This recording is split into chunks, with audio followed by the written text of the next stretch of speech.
Hey guys, and welcome back to another video on my channel. Before we get into today's video, I do just want to say thank you so much to everybody who watched the last video that I uploaded, which was the Appalachia folklore and superstitions video. I think that is the best any of my videos have ever done in such a short period of time. So it was really exciting for me to see the view count going up so quickly. And also to the person who felt the need to comment multiple times on that video that I was saying Appalachia wrong.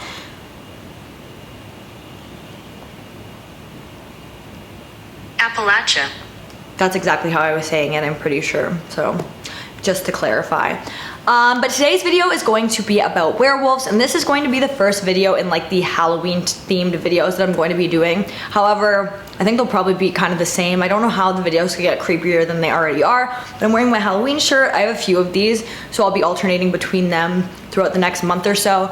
But yeah, with that all being said, let's get right into today's video. I already mentioned, today we are going to be talking about werewolves. And usually when I do cryptid videos, I like to give a good history and backstory of what exactly the cryptid is. However, for this one, I want to focus mainly on the encounters because I feel like almost everybody knows what a werewolf is. So I'm going to be really brushing the surface on that before getting into the encounters that people have had with werewolf creatures or creatures they believe were werewolves. So in cryptozoology, it is often believed that werewolves, dogman, and wolfman are all basically the same creatures. All of these creatures resemble human-like beings, but then they have these dog, canine-like features to them, which would make them either be a werewolf, wolfman, or dogman. Now I have done a video on dogman in the past, which I will have linked down below for you guys, but I kind of clumped them all into today's video as well,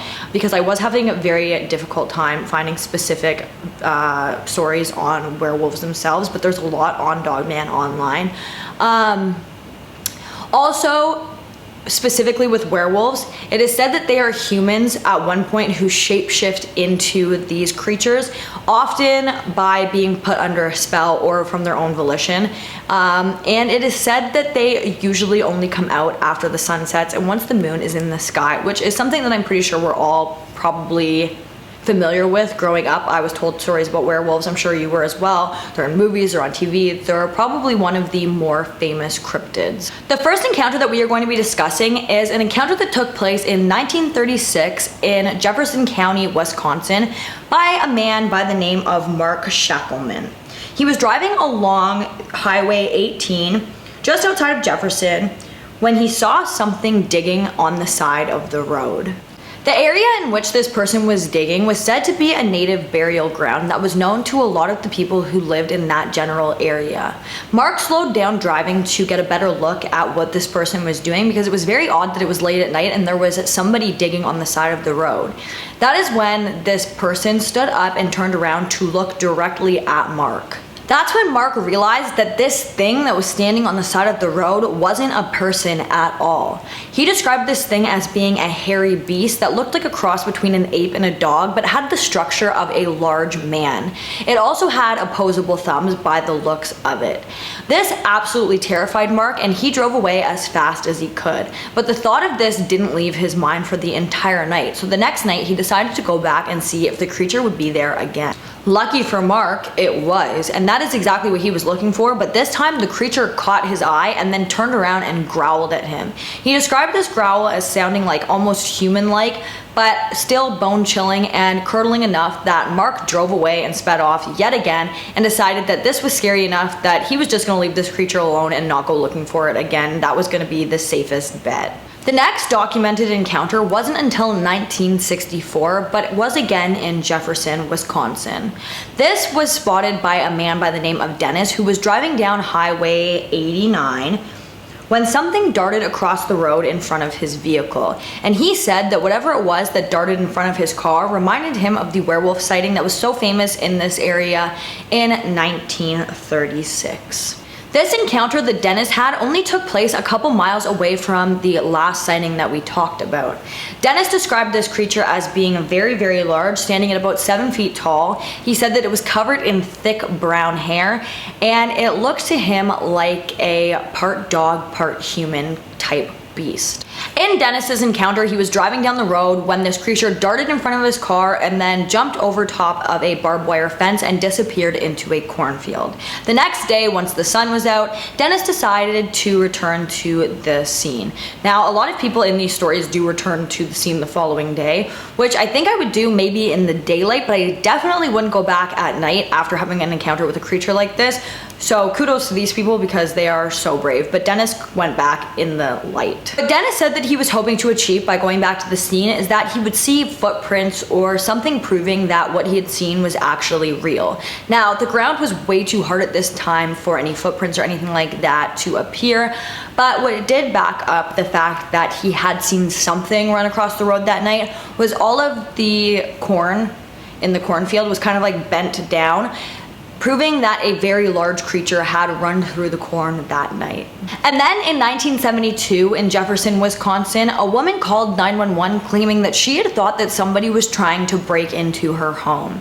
Something to note here is this woman lived in an extremely rural area and there was nobody around, and it took the police a little bit to get to her home. But once they did arrive, they discovered that whatever was trying to get into her home was not a person at all. It was actually discovered to be a large animal, but by the time the police had arrived, the animal could not be found anywhere.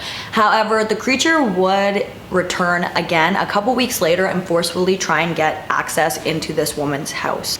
This time, however, the homeowner caught a glimpse of the creature, describing it as being about 8 feet tall. So this creature was very, very large, saying that it had thick black hair all over its body and it had long arms that had very long claws at the ends of its hands and looked similar to that of a very, very large and distorted looking dog.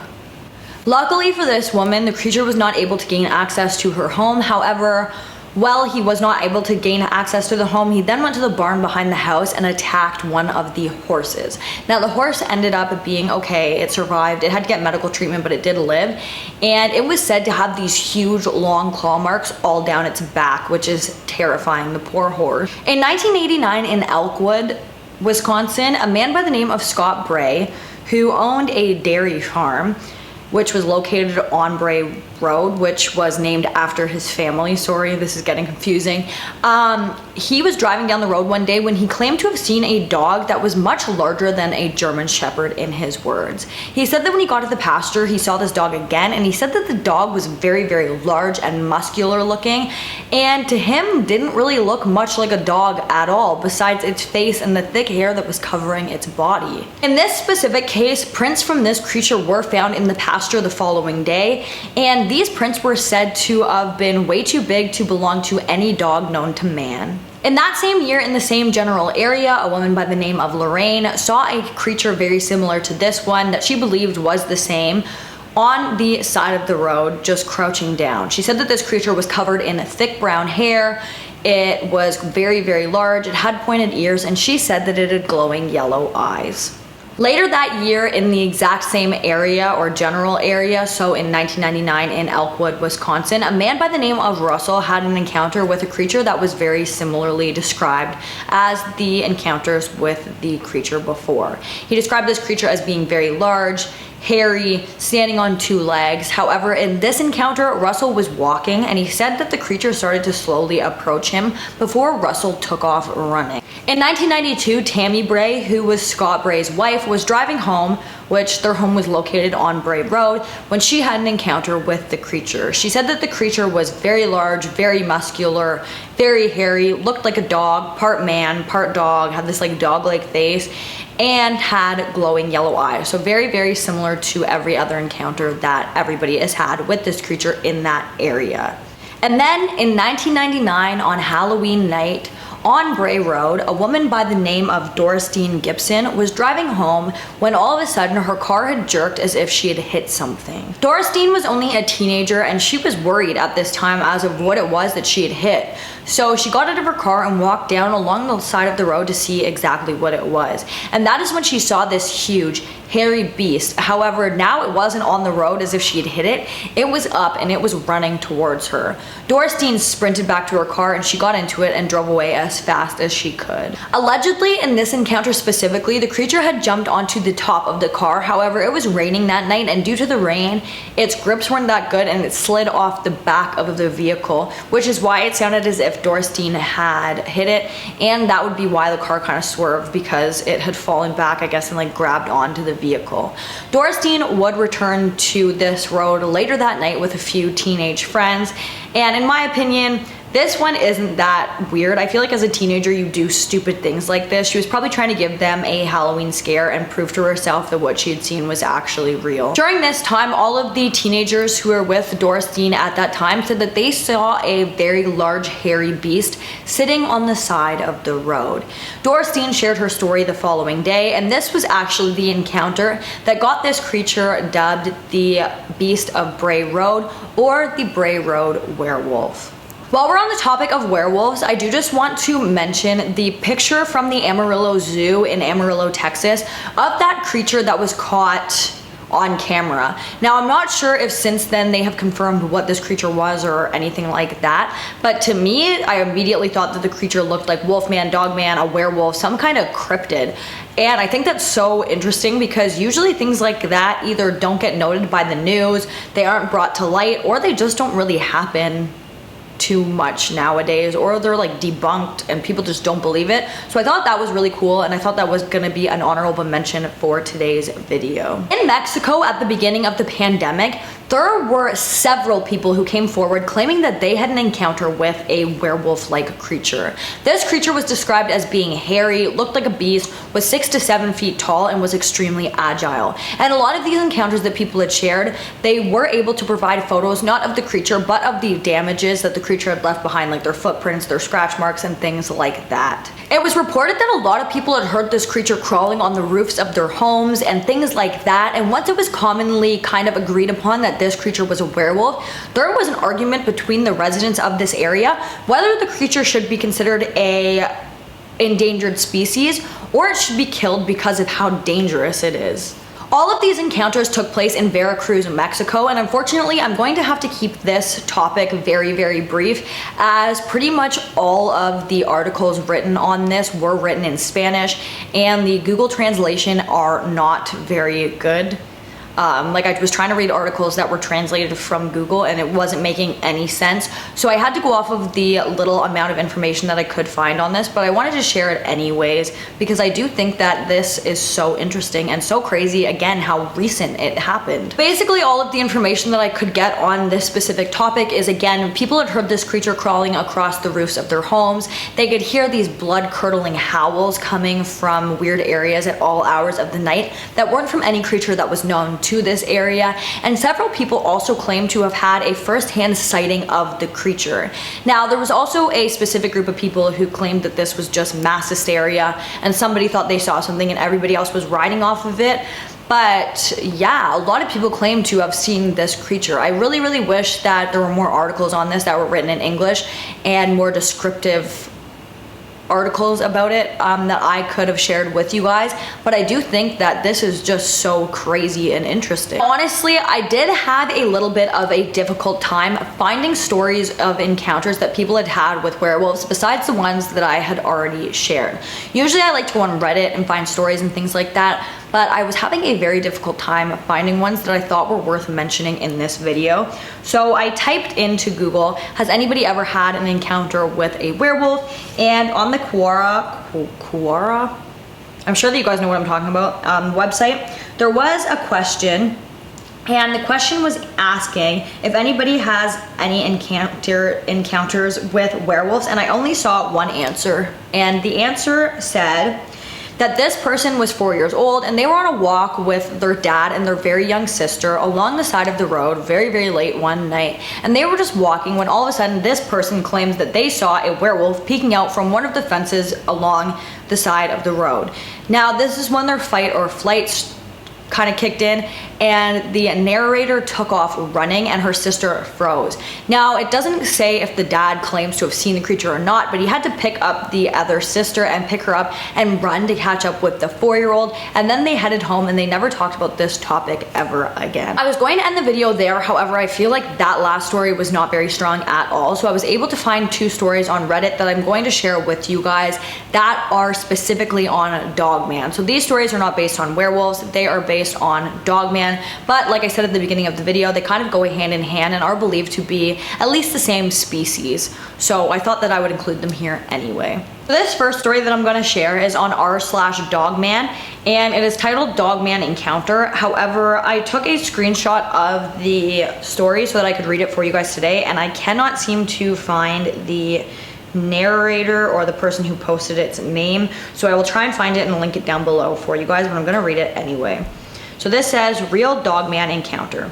Encounter 1. My dad was young and used to be a DJ. He was in his friend's house when his friends left him alone in the house. A tall, dog-headed man body creature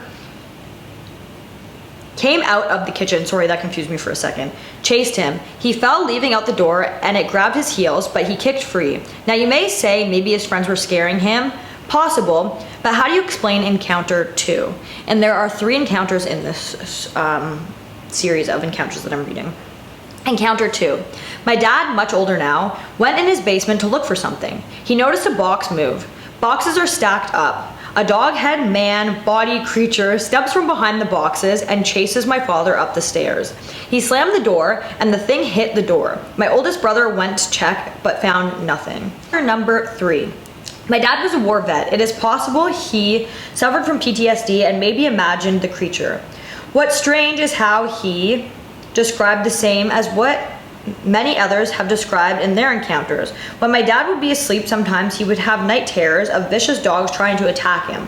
Could that have been the reason he had seen the dog-man creature while he was awake? My dad could draw really good, and what he drew was similar to other drawings of the creature, except he said its head looked more like a rat than a dog. It was brief and not as detailed or in the same situations as people usually encounter Dogman, as this man was seeing Dogman in people's homes rather than on the side of the road or in the woods or some places like that. But the reason that I wanted to share that is because it does say that this man is a war vet, so I wonder if during his journeys he had encountered a Dogman-like creature, and that is what he was kind of having PTSD from. So now I'm going to read to you guys one last encounter that I found on Reddit of somebody who believed that they had an encounter with Dogman. This post was posted by Sinister_Dwarf in Legends and Folklore, and it is titled Dogman Encounter with a question mark. So I mentioned this earlier in a reply to something, then figured I might as well post it since I brought it up enough. I live in the northwest side of Michigan, and we have a legend called the Dogman. It's basically like a werewolf type thing, and then they put a link where it says you can read more about this. I was 9 years old when this happened. At that point, I still shared a room with my sister, and so my bed was on one wall with a big window on the opposite side. My sister's bed was right under that window. We were on the first floor of the house, but we live on a hill, so it's kind of like slanted, and so it's still a pretty high window, 9 feet off the ground maybe. Anyways, I woke up one Saturday night feeling really thirsty. It was about 2 in the morning, and everyone else in my family was asleep. I was about to crawl out of bed to go to the bathroom just down the hall when I looked out the window and froze. At the very bottom of the window, there was a really dark shape. It looked kind of like the top of a Siberian husky's head. It was a big thing with 2 points that looked like ears on top. I couldn't make out any other features, so while I was still scared at first, I thought it was just a reflection of the pillow at the end of my sister's bed. It moved. You know how dogs kind of twitch their ears and perk them up when they're trying to hear better? That's what this shape did. The 2 points that I took for ears twitched and then came back into place. And it wasn't a subtle movement at all, so I knew it wasn't just a reflection. The Dogman story is really big here, and we live right in the woods. So I immediately thought of that and got really scared then. So I did the typical kid thing and pulled the covers over my head and went back to sleep without getting any water. In the morning, there was nothing outside the window and no marks on the side of the house or anything. No evidence that there had been something there at all. The thing that was really stumping me is wondering how anything would manage to stay up by the window that's 9 feet off the ground in the first place. Years old, I do accept the fact that it is possible that I just imagined it. I already knew that Dogman story, so maybe I was just scared to begin with, and that fear of that manifested itself like that. At the same time, I really do believe that there was something outside the window, Dogman or not. So creepy. And again, I will have my Michigan Dogman video linked down below. But guys, that is going to bring us to the end of today's video. If you like this video, please give it a big thumbs up. Don't forget to comment down below what you'd like to see in my future videos, and don't forget to subscribe and turn that notification bell so that you don't miss any future videos from me. Thank you so much for watching, and I'll see you in the next one. Bye guys.